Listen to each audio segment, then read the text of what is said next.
मेरा नाम स्टीव है। मैं पिछले 3 साल से बर्गर किंग में काम करता हूँ।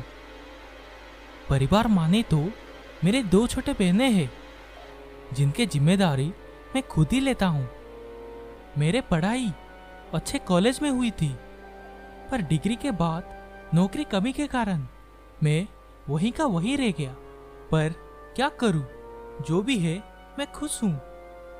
यहाँ काम करते हुए मुझे कभी भी कोई परेशानी नहीं हुई, पर एक अजीब सी आदमी है जिसके कारण हम सब हमेशा परेशान में रहते हैं।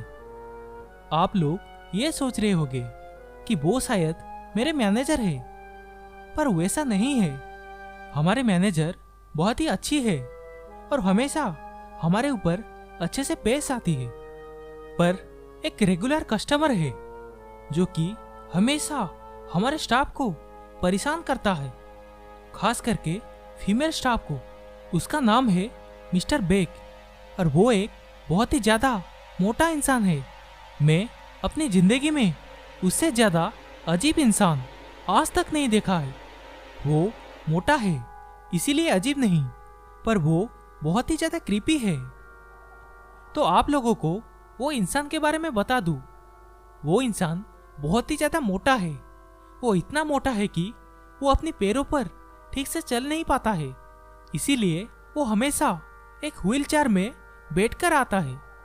वो इंसान हमेशा एक ही तरह की सूट पहनकर आता है। वो देखने में बहुत ही ज़्यादा अजीब लगता है।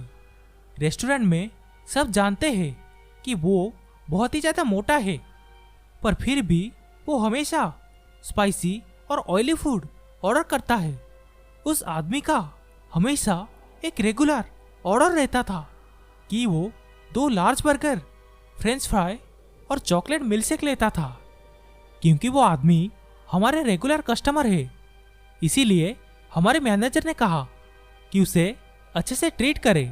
ऑर्डर के मुताबिक हम सब उस आदमी से हमेशा अच्छे से पेश आते थे, पर हम उस आदमी को जितना अच्छे से ट्रीट करें, वो आदमी उतना ही खराब से हमें बिहेव करता था। जैसे कि अगर कोई फीमेल स्टाफ उस आदमी को ऑर्डर देने के लिए जाता है, वो आदमी स्टाफ के साथ बदतमीज करता था और यही सिलसिला रोज होता था। इसीलिए उस आदमी का ऑर्डर लेने के लिए हमेशा मेल स्टाफ ही जाया करते थे, पर फिर भी वो हमेशा फीमेल स्टाफ को अजीब तरह से घूरता रहता था। और जब भी हम इस बारे में हमारे मैनेजर को कंप्लेन करते थे, मैनेजर हमें एडजस्ट करने को कहता था। पर एक दिन वो आदमी अपने सारी हदें पार कर दी। उस दिन एक नए फीमेल स्टाफ ऑर्डर देने के लिए उस आदमी के पास गई थी। उस नए स्टाफ को देखकर उस आदमी ने अजीब सी आवाज में कहा, क्या तुम यहाँ नए हो ब्यूटी? जवाब में उस लड़की ने कहा, यस सर। और फिर वो लड़की वहां से जाने लगी। पर तभी अचानक वो आदमी कुछ सोचा और उस लड़की को अपने तरफ खींचने लगा। उस वक्त उस लड़की के साथ क्या हो रहा था वो कुछ समझ नहीं पा रही थी। ये सब इतनी जल्दी में हुआ कि वो लड़की कुछ समझ नहीं पा रही थी।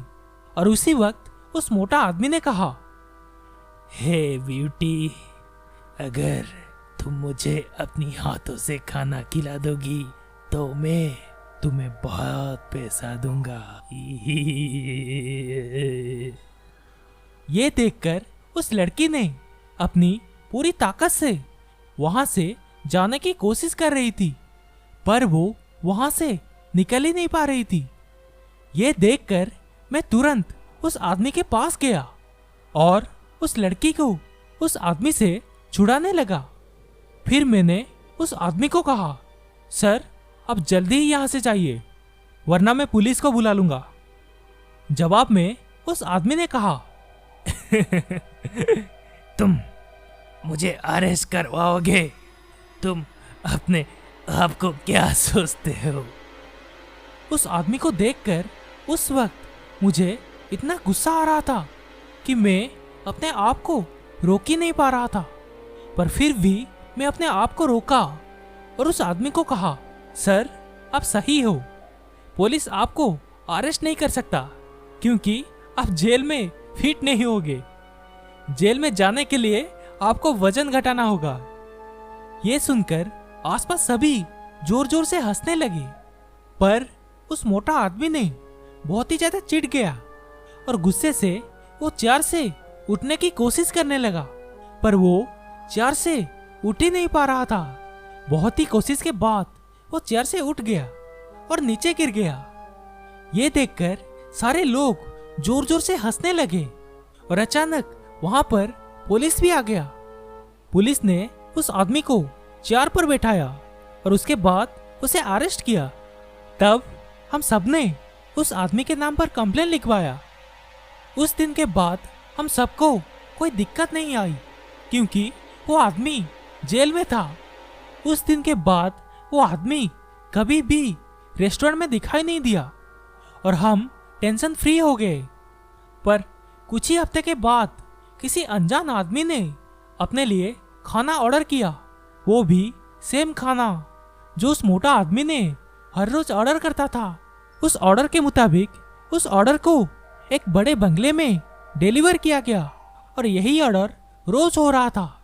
डिलीवरी बॉय उस ऑर्डर को उस बंगले के सामने ही डिलीवरी करता था, पर हैरानी की बात यह थी कि जब वो डिलीवरी बॉय डिलीवरी करता था तो वहां उस बंगले के सामने पिछले दिन का ऑर्डर वैसे का वैसे ही था। उस खाना को कोई नहीं ले रहा था। रेस्टोरेंट में सब लोग जानते थे कि वो ऑर्डर उस मोटे आदमी ने ही कर रहा है, पर इस बात का कोई ध्यान ही नहीं दे रहा था। और अगले ही दिन जब डिलीवरी बॉय खाना डिलीवरी करने के लिए गया तो वो फिर से पाया कि पिछले दिन का खाना वहीं का वहीं पड़ा है। और इस बात को डिलीवरी बॉय ने हम सबको आकर बताया, पर हमने उस बात को मजाक में उड़ा दिया। पर अगले ही दिन वैसे फिर से हुआ, पर इस बार हम लोग हैरान थे क्योंकि अगर वो आदमी खाना रिसीव नहीं कर रहा है तो कॉल करके खाना ऑर्डर कौन कर रहा है। इस घटना को देखकर हमारे मैनेजर ने तुरंत पुलिस को इन्फॉर्म किया। पहले तो पुलिस ये बात को इतना सीरियसली नहीं लिया, पर कंफर्मेशन के लिए हमने पुलिस को रिक्वेस्ट किया कि आप जाके थोड़ा चेक कर लीजिए। और फिर मैं और मैनेजर ने पुलिस के साथ उस मैंशन के पास गए। जब पुलिस ने घर के बाहर पुकारा तब अंदर से कोई आवाज नहीं आ रही थी। ऐसे कुछ ही समय पुकारने के बाद जब कोई आवाज नहीं आई तब पुलिस ने खिड़की के अंदर झांका। तभी अचानक क्या हुआ पता नहीं। पुलिस ने बैकअप के लिए अपने टीम को बुलाया। पुलिस वाले आने लगे और मैं और मेरे मैनेजर वहां बाहर खड़े थे। जब हमने पुलिस ऑफिसर को क्या हुआ इस बारे में पूछा तब पुलिस ऑफिसर ने बताया कि अंदर एक मोटा आदमी की लाश पड़ा है। लगता है कि वो आदमी 2-3 हफ्ते से अंदर मरा पड़ा है। शायद वो हार्ट अटैक से अंदर मर गया होगा। पर बात यही तक नहीं था, वहां अंदर बहुत सारे बिल्लियां थे जो कि उस मरे हुए आदमी को खा रहे थे।